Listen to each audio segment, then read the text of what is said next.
Hello and welcome to Mostly Minnesota Music Podcast Edition. I'm Ann Tracy and I'm here with my co-host, Heather Baker. Yeah, and we are here with the Sparks. We're here with half the Sparks, but just as sparkly. Yep. We got Nathan and Matt with us. Hello. Hi. Hey, nice to see you. Nice to see you. Yeah, thanks so much for joining us. Yeah. Well, thanks for having us. Yeah.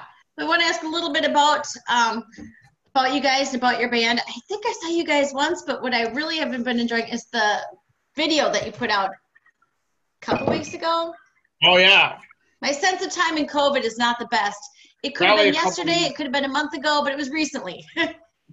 Yeah. I think a couple weeks. I don't remember exactly either. I'm in the same boat as you. It's tough. But what I really enjoyed about it, it was really a callback to the videos of the 80s in many ways. Yeah. Well, we kind of base it off Rocky. So we kind of want to do a spoof on Rocky. It's so funny though. You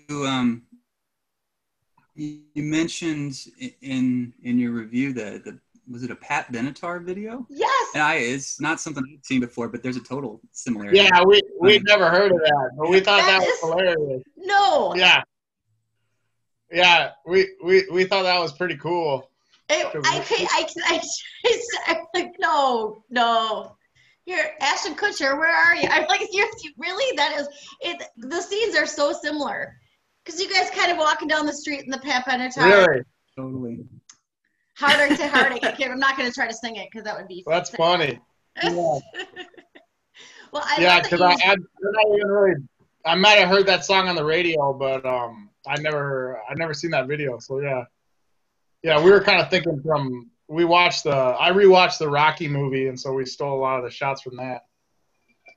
Well, now that you say that, I'm like, okay, but I guess once I had Pat Benatar in my mind, I wasn't going to see anything, Well, right on. We were kind of thinking West Side Story with the snaps, too. Yeah. That was kind of the other thing. Well, and I'm sure that's the initial from for Pat Benatar, too, Yeah, exactly. So, cool. That's fantastic. Well, I'm going to come back to that, but the video cheered up my day. I'm glad to hear that. Yeah. I love the old videos from the storytelling videos. And it's very, very much a storytelling video. Yeah. Because I might remember Pat Benatar the first time around. Yeah. Those videos. Yeah, we're definitely going for like a narrative deal with that. So it's fantastic. But now I'll step back and say, tell us a little bit about you guys and about your band and how you've gotten together. And you've been together for about 2 years? Yeah, about 2 years. We were in different bands before that, and then we knew each other because we were both going to school in River Falls. We were both in the education program, so we just had a class together, and we met kind of through that. So I was in a band, and it ended, and so I was kind of working on some songs and needed somebody to play guitar, so I asked Matt if he wanted to play, and we started jamming over the summer, and then we got Rick to play drums, and we got this kid named Tanner to play bass, and it kind of went off from there. So Tanner was the guy in the video who was kind of like the guy who was bothering me, the Inner Demons character. I was going to say the devil. Yeah, the devil, yeah. The stripey. I love that. Yeah, the stripey guy. So he played bass on the first record and stuff, so. Nice. It was kind of funny. So I've played in a couple bands with Rick, our drummer, and met Nate, and did we play a show with you, Nate, I think? And then that's how you met Rick? Anyways. Yeah, we played at, I'm forgetting where we played. It's the one with the pizza. The brewery. Over on Washington. Yeah. Whatever that menu's called. There anymore. I'm blanking on the name. Anyways, but yeah. Nate ended up kind of. Dayblock. We were playing at Dayblock. Sorry. Oh, Dayblock. Okay. That's it. Yeah. Go ahead, Matt. Nate ended up kind of poaching my drummer, recruiting him for his band. So I was a little little upset about that at first. And then it all worked out. Yeah, we were. Well, it's funny because it was after that show. Matt and I, we'd go down to the bar in River Falls, and I'd known him for like a couple of months because I met him in class, and I was like, yeah, we have a rehearsal with Rick this weekend. Your drummer, our drummer's leaving, and we asked him if he wanted to play, and Matt's like, what? And I was like, oh, don't worry, we can work out the schedules, but it was kind of funny. So, yeah. It feels a little bit like your girlfriend's tutoring me in math. I mean, that's kind of, don't worry about it. Yeah, I mean, I guess, I didn't really think of it that way, but I guess from the other side, yeah, you could see it that way. But Seems yeah, like you've gotten over it. Seems like it's been patched up. Water under the bridge. Nice. I was going to say, did that lead to the dissolve of the one band and then combining into the Sparks?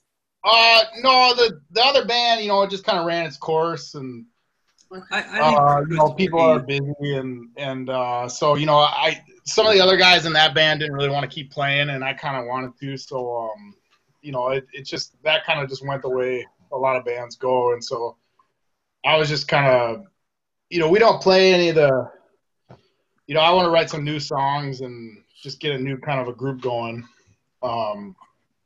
So, just knowing Rick through the experience of playing in that band, it was called Junior Varsity, I figured if he wanted to play in this, it'd be good. And then, I had seen Matt play guitar in Tall Mountain first, and then he had this other band called Outfielder, and so I figured if he wanted to do it too, he'd be a pretty good fit on guitar.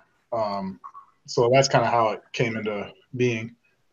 And it really was nice because I'd played with Rick for quite a few years at that point. So, just as musicians, we're able to bring that, like that tightness that you develop playing together into this band.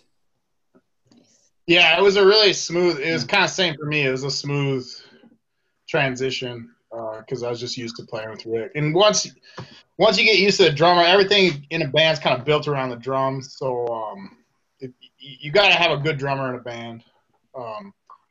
That's a really crucial component. So once we had that, it was just easy to get going. That's good. Now, are you still in River Falls? Where are you folks now? Oh, no, I live in St. Paul. So does Matt. So we both moved back. Yep. So, yeah, it's nice to be back in the cities. We're both driving a lot for a while. Oh, yeah. That's a good 40-minute drive, I think, isn't it? Yeah. So, listen to a lot of music during that. We listen to The Current. We only listen to 89.3. That's all we know. I'm just kidding. Oh, you can get it all the way there now, really, can't you? So that's probably good. Yeah, no, it comes in crystal clear. So, yeah. That's funny. So, yeah, it's nice to be back in St. Paul and kind of closer to stuff. Nice. Now, how are you guys able to play music together now? Yeah, we met up and played today. We play outside, like just Matt and I usually meet up. Matt, you want to talk about the garage band setup you got too? Oh yeah, we've been sort of trying to, as we go through quarantine and everything here, putting together our songs virtually. So Nate will kind of send me a demo or some idea for a song, and then I'll kind of record the guitar tracks and maybe add on to it a little bit, and then forward it on to Rick, our drummer, and he'll put his tracks on it, and been able to kind of demo things out that way. It's worked pretty smoothly, and it's not something that I think we would have attempted before this situation. Right. Not getting to play in person together as a band. So it's kind of, was a nice, it's like a good solution that I think is going to work out going forward for the group too. Nice. So it's kind of a collaborative process. Yeah. Yeah. So it's not just, will you play this, add to my song? It's more of a, what do you think? You add a little bit. Yeah, and it lets, so often trying to write things like in the moment in rehearsal is pretty difficult. So to be able to sit down and like really think about something for a while, and then it lets you be a little more methodical about it, and maybe a little more thoughtful. So I think Does it that seem? Oh, I was going to say, does it seem to allow everyone to be a little bit freer on showing their style in the song, or do you kind of tweak it to how, when you originally wrote it, how you hear it? Nate, do you want to talk about that? You're the starting point for a lot of this stuff. I think what's nice about it is people can go, they're like separate when they're coming up with their parts. So, when we're practicing together and I bring in an idea, we've got to jam through it, and you got to play it a bunch of times and it might not work at first. And, so you got to go through that process. With doing the garage band, it's like people can kind of go off into their own little world and then come back with a part that usually works pretty well for the song. So, even when COVID's done, I think we'll probably keep doing it just because it's going to allow us to practice more efficiently. We won't have to, I don't think we'll have to play a song as many times in practice. So I really liked it from that standpoint. And then, a lot of times, maybe I'll send an idea to Matt and he'll rework it a little. He'll change some of the chords or change up the groove or add a bridge. A lot of times I'll write a verse and a chorus and I'll say, just try to put together a bridge you think that would be good. And so it's kind of interesting to see that process. And, that's not something that you can necessarily just do on the spot in practice. So I think it's good. It's good from that standpoint. It kind of lets the songs develop a little bit more, and then you're not all stuck in the same room, kind of like frustrated because something's not working right away. You have your own space to kind of come up with the parts. So I really like that aspect of it. But, like Matt said, had COVID never happened, like we probably never would have done this. So it's sort of a lucky discovery from that standpoint. I'm always looking for those COVID silver linings. Wow. Definitely. Exactly. Every cloud has a silver lining. Yeah. This one needs a lot of silver linings, so there are quite a few. But as you said, a lot of clouds too. Yeah. But especially if you think it absolutely sounds like you'll be doing this going forward too. So I think that's fantastic. That's great. Yeah. I think it's been really good. We've been, we can't play shows or anything, so we've just really been working on a lot of demos, and we're actually back in the studio now. We're just finishing up another EP, and I think, basically until regular shows start coming back, we're just going to record, so that's kind of been nice to just have that space to do it. Do you have any more videos, thoughts, or was that kind of your one and done for a while? I think for this project, that'll be it. But I think we'll definitely do some more in the future.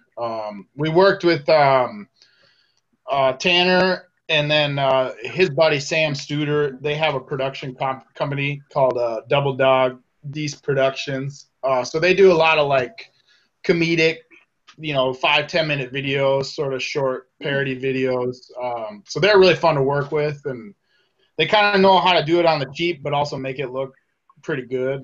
So I think we'll probably keep working with Tanner and Sam on that, and that was a good experience. So definitely, it's fun for me to try to like think about how can we take the song and then write a script, because I wrote most of the script.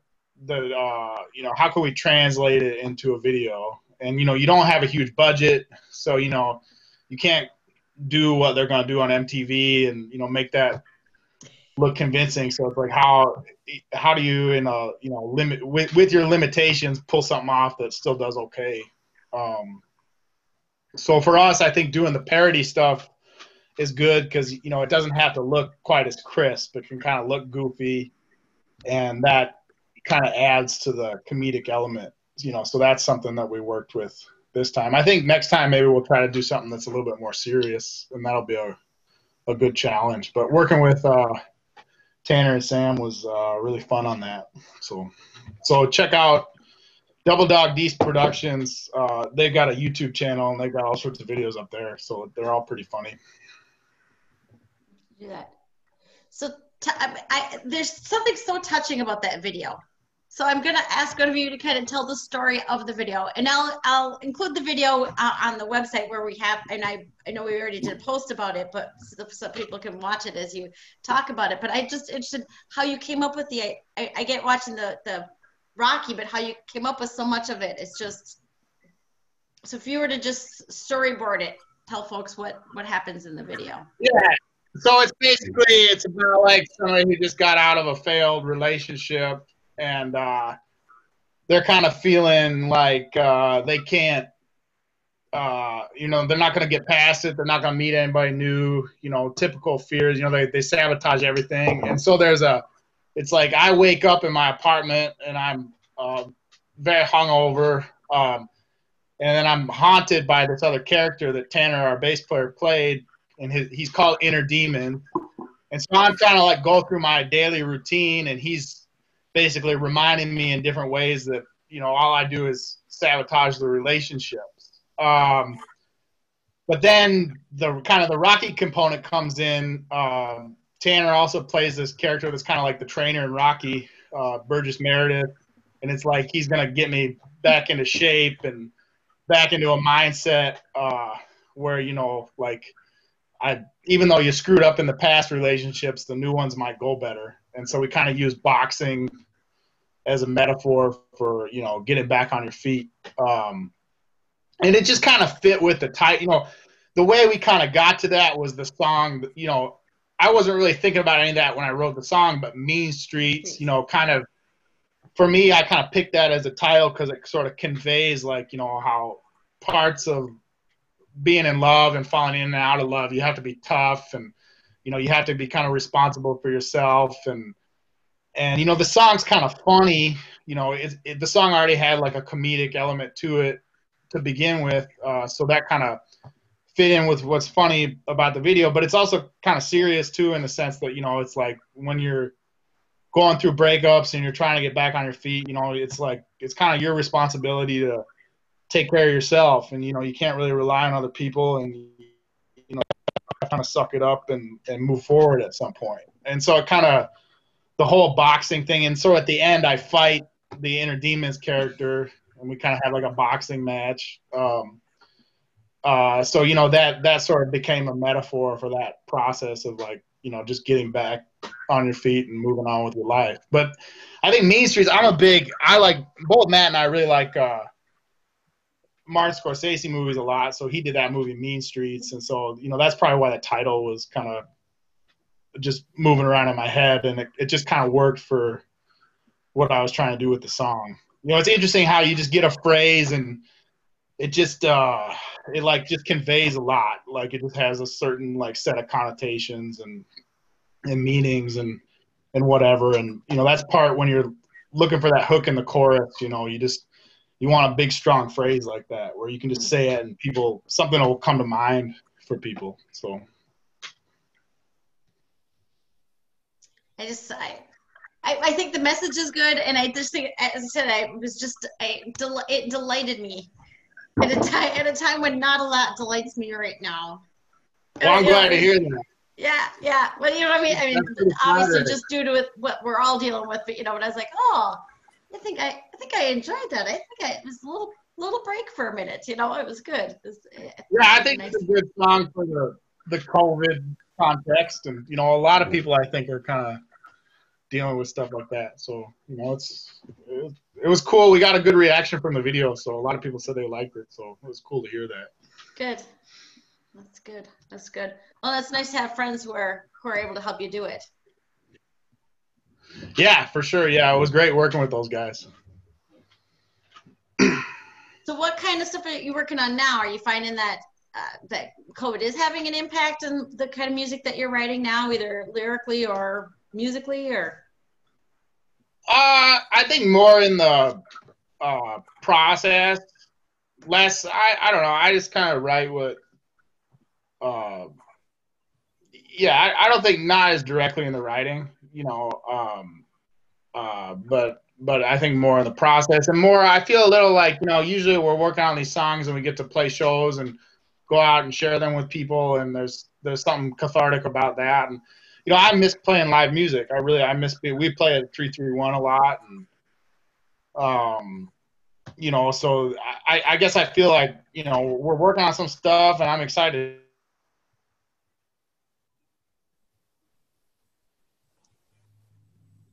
We've lost you. to share with. We don't have as many. I guess would be the way to put it.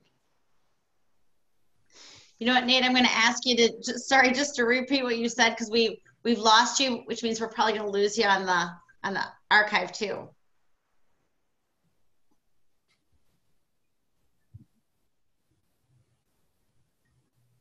Frozen. Well. Yeah, can you hear us? You froze for a bit.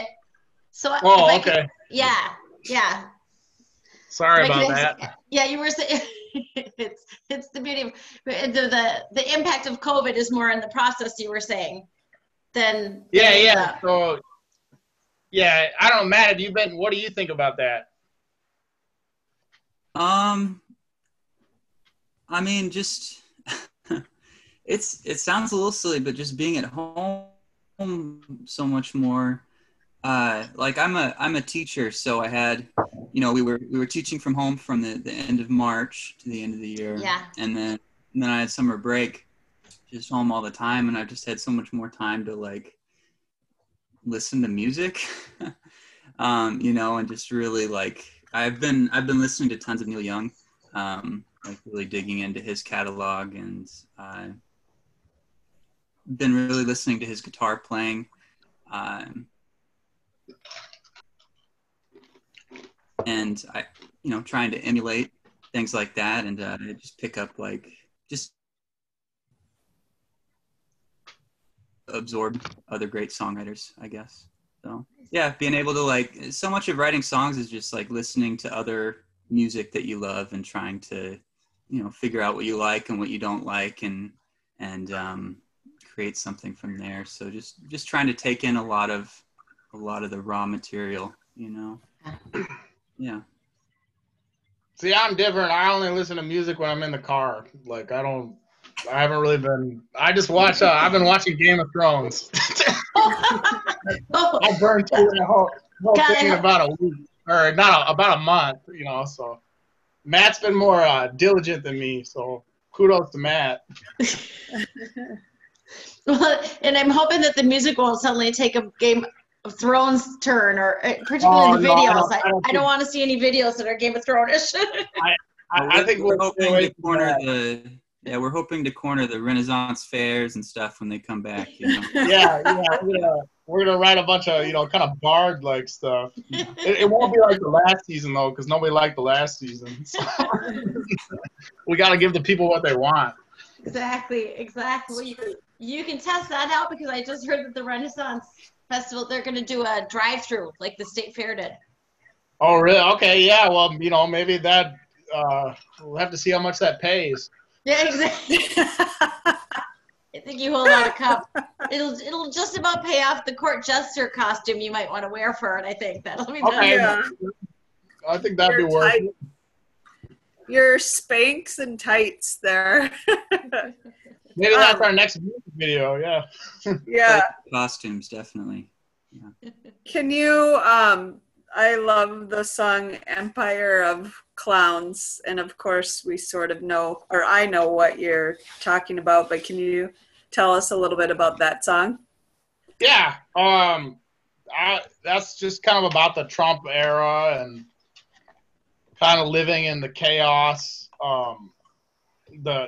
That's band.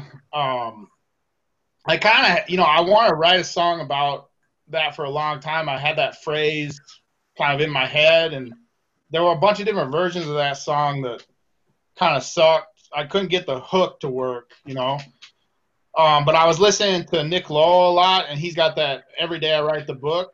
And so I kind of took the groove is somewhat similar. So I was listening to that song a lot, and then I kind of borrowed the groove from that, and then it all kind of came together. But yeah, I think it's about kind of just, we live in this kind of information age, and we have access to all this data and all these facts and all this information, and it's just, you're kind of constantly like, you feel overwhelmed by the absurdity of it. And then, somebody like Trump has really, used that to his advantage. And so it's just about kind of the power that technology has over our lives. And then it's sort of, the second verse is about the drone warfare and, just the kind of impersonality of that, and how we can fight wars without people actually being on the ground.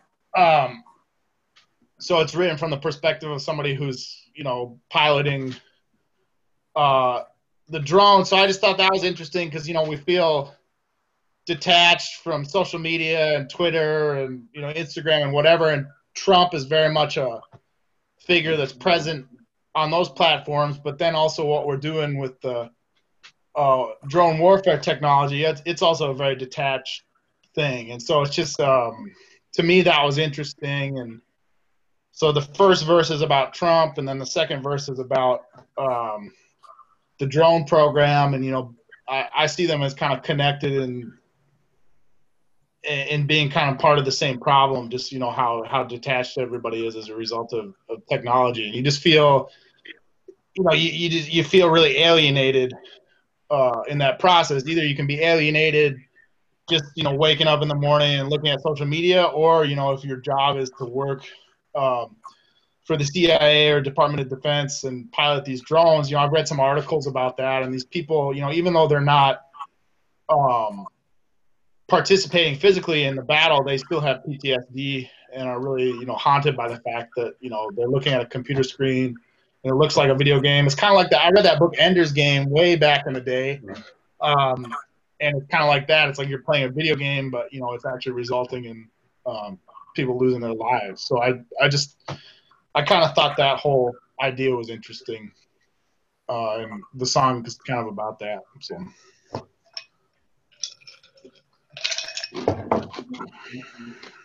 That's interesting. It's nice to fit. I always fit something like that into the songs.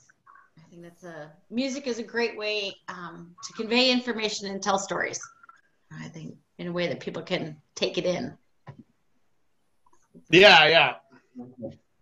It's challenging, to kind of find a way to put those ideas into a song context. It's not how are you going to tell the story, and there's just a lot of information, and so I kind of like that challenge. The bridge of that song has some kind of cool stuff going on in the guitars. We stacked some delay effects on the guitars, and it sort of splits apart the song and kind of disintegrates into noise. And the song, I don't know if you remember, Nate, like the song really didn't work until we started adding that stuff. Yeah. It was just kind of a cool, like, unique moment on the album. We don't really do any, like, kind of noisy stuff like that normally. We're trying to be like one of those cool shoegaze bands. Yeah, just for a second. Yeah, and then and then we went back to being our not so cool normal selves.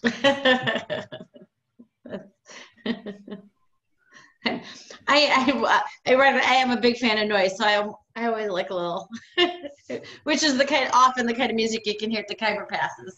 Some of that, but it's nice to be able to fit in all different sort of genre and different, fantastic the way that you. Yeah, I think we kind of thought that the noisy stuff kind of talk about being overwhelmed by the social media environment or whatever. It's kind of like it communicates that theme pretty well with all kind of the chaos and the guitars and the layering and all those delay effects. So, Matt did a good job of, I was kind of talking about how that would be interesting to do. And then he did a good job of figuring out a way to, pull it off. When we were playing that song live, he'd have to hit all these pedals, and it was a very kind of extensive process. And then at the end, it just shifts back to kind of a more normal sound. So it was I think he got a lot of exercise doing that in the live set. So. I definitely want to go back and listen to the song now and pick up more on that. I was going to say, Matt, when you are listening to music yourself, do you tend to go directly to the style of the guitars with your ear, or lyrics, or a combination? Just from playing, I think. I think I'm always listening to the guitars, but I also love melody. I'm a songwriter too, and just kind of always looking for like just a really strong like melodic foundation. And I think even a lot of times that's vocal melody, but like my primary role in this band is I'm the lead guitarist, so like I'll always look for parts that are a really strong melody. So like hopefully the guitar solos on this album, like you should be able to sing all of them, and so I think like kind of approaching it more as a songwriter than as just a guitar player, just trying to shred all the time. So. I know I couldn't play them, so I'll maybe try to sing them. Maybe that'll be. It's a great way to think of it, though. I've never heard anybody say that about the guitar solos. You should be able to sing them. It's. It sounds like you guys are a great combination, with one about the melody and one about the hook. Yeah, we've been writing more. So Matt wrote the melody, most of the melody, and a lot of the lyrics for Turnaround. And then I kind of helped add a few of the lyrics. But that was kind of the first song we worked on together. And then since we've been doing a lot more co-writing. So that's been really cool. And I think for both of us, we want to really like melody kind of drives everything. And having a hook. And there's so many different ways that you can achieve that. So I think that's what's interesting about writing songs. It's like, we kind of have that thought, okay, we need to have, like Matt said, a strong melodic foundation throughout this. But, the way that you create that, there's really a bunch of different ways to do it. And, so you're listening to a bunch of different music. And, a lot of different bands do it in a lot of different ways. And so you're kind of learning cover songs and just getting used to the different ways that it's been done. And to me, that's a really interesting process. And then it's really interesting to be working with somebody else and getting their take on it and seeing songs develop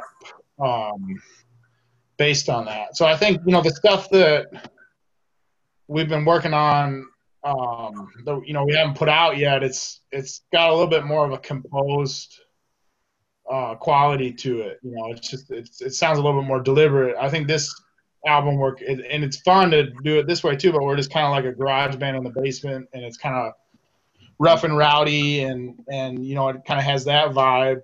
I think as we go forward and continue to work together, it's going to have a little bit more of a composed vibe to it. So it's kind of fun to see, even though we have the same goals with the songs, the style and the way that you solve that problem of, how do I find that hook, that evolves and develops. And a lot of that happens through the, collaboration. And has the new way to collaborate, it sounds like that's been a help in kind of honing that a little bit. Yeah, the whole setup on GarageBand is really like, I think, that was already sort of happening. It all kind of started with that Turnaround song, because before it was more just me. I'd kind of write the songs and Matt come up with the guitar part, but then he sent me that song and was like, "What do you think of this?" And I was like, "It's pretty cool. I think we should we'll figure out the rest of the lyrics and stuff." And after that happened, we just started working on a lot of stuff. So it's just given the band kind of a whole new, when you're working with somebody else, the songs start to take on different. But that's really good for a band because it just gives you new places to go, and you're not just writing the same song over and over. So it's been really great from that standpoint. It's really easy when you're writing songs to like fall into the same patterns over and over again. You find something that works, and then you just keep falling into that. So adding other, the collaboration helps kind of take the songs in unexpected directions. Yeah. I think that's great. Now, as you're saying, you're starting to build this repertoire of material that's really happened since March. Do you play it for friends and family? Do you ever get to play live? Do you get to have any audience reaction to it? My roommate hears them. I think he's sick of them. Sometimes I go outside across the street. I live right by the U of M, and there's these houses over there for students who have families. And so I'll go, because my roommate's sick of hearing me, so I'll go out there and play, and they say good job. But so that's actually kind of cool. But I don't, I haven't really done anything beyond that. I don't know, Matt, have you played for anybody?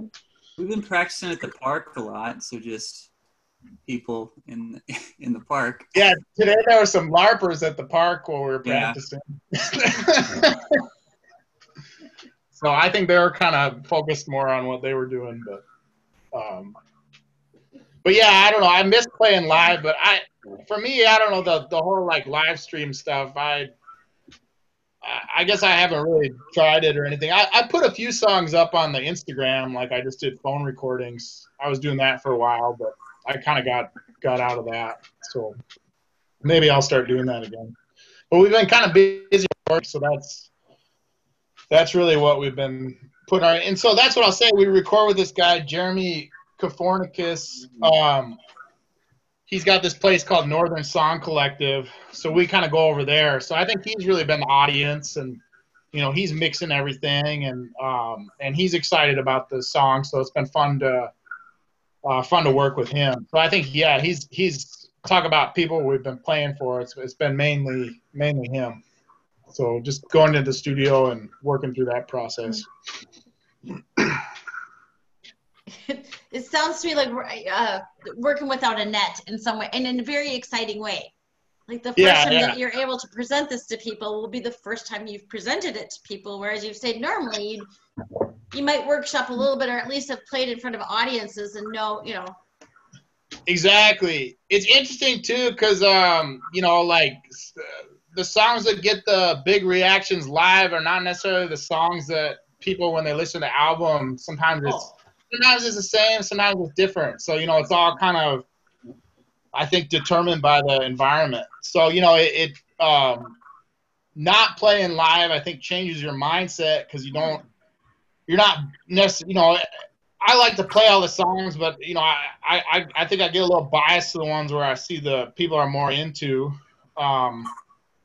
and so we haven't really we don't really have any way of knowing, and I think that just it's kind of nice. It frees you up, and so I kind of like that, and I'm also curious to see what the reactions will be. That's always fun to, you work on something new and you play it for an audience the first time. It's just always exciting. But I think, we'll probably be able to come out with a whole new set when we do start playing live, because, we've been working hard on a lot of stuff. So I'm excited for people to, when they can start showing up again, it'll be kind of a different band, I'm excited and anxious for you. Thank you. Yeah. I just think it's very, I hadn't really thought about, I have the songs I like to see live, and I hear the songs I like to hear when I drive, and I have the songs I like to hear when I'm running, and I realize that I have different times where and I don't want to listen to a running song while I'm driving on a road trip. I'm very much like that, but as you say, yeah, it frees you up. Yeah, and there's definitely like the environments we play in. You're never gonna get. We have a lot of good sound people in the cities, but it's not gonna be perfect sound, and it kind of favors the louder, more rocket stuff. And I think sometimes, at least I get a little like, oh, I don't want to do a slower song, or I don't want to do a quieter song, because you're nervous about keeping the crowd engaged. So now that we don't have to play live, you're not as worried about that. So I think it has freed us up a little bit. Well, the 331 is awesome, but you don't go there to hear ballad. I mean, it's unless you're playing at 3 o'clock in the afternoon, unless you're Charlie Parr playing at 3 o'clock in the afternoon. I mean, but when people but otherwise, it's a great place to see music, but you go to see a certain kind. I think you're right. I think your instincts on that. Yeah. No, and I think that's our other thought. As a band, we want to be able to get people moving and be, loud and I think if you do get them revved up, there are spaces in the set for the quieter stuff, and it's kind of interesting to design the set that way. But yeah, we love playing at 331. I just want to give a shout out to Jason Woolery, the sound guy down there. I miss him. Have not seen Jason in a while, but he's been really good to us. Over the course of the band, we probably play there more than anywhere else. So love when Jason runs sound, and like talking to him, and he's just a good guy. So nice. Yeah, a lot of us miss the 331. Yeah. Well, we have so many good places in the Twin Cities, and hopefully we shall continue to have so many good places in the Twin Cities. When the dust settles. For sure. Yeah. That's good. Well, tell folks where they can find you online. So we're on Spotify and Bandcamp. And then we have Facebook and Instagram pages. We're working on a website, but we don't have one yet. So yeah, I mean, the name of the album, Spark Up, and it's on Spotify or Bandcamp. It's on Apple Music as well. And then you can just follow us on Facebook or Instagram, which is The Sparks. So yeah. Nice. Thank you for being with us today. I enjoyed the music, and as I said, that video there was something so just like a little break, Great. Yeah, well, glad you liked it. Thanks for having us. Yeah. Well, and I look forward to hearing the new stuff too. So that's I live in St. Paul. I'm going to start paying attention as I'm walking by the parks. I'll listen to see if I can hear you in the distance. So yeah. Yeah, maybe we'll see you out there. Yeah, perfect. All right. Thank you. Thank you so much. Yeah, well, you have a great night. Take care. Thanks, guys. Thanks a lot. Yeah, thank you. Thank you. Bye.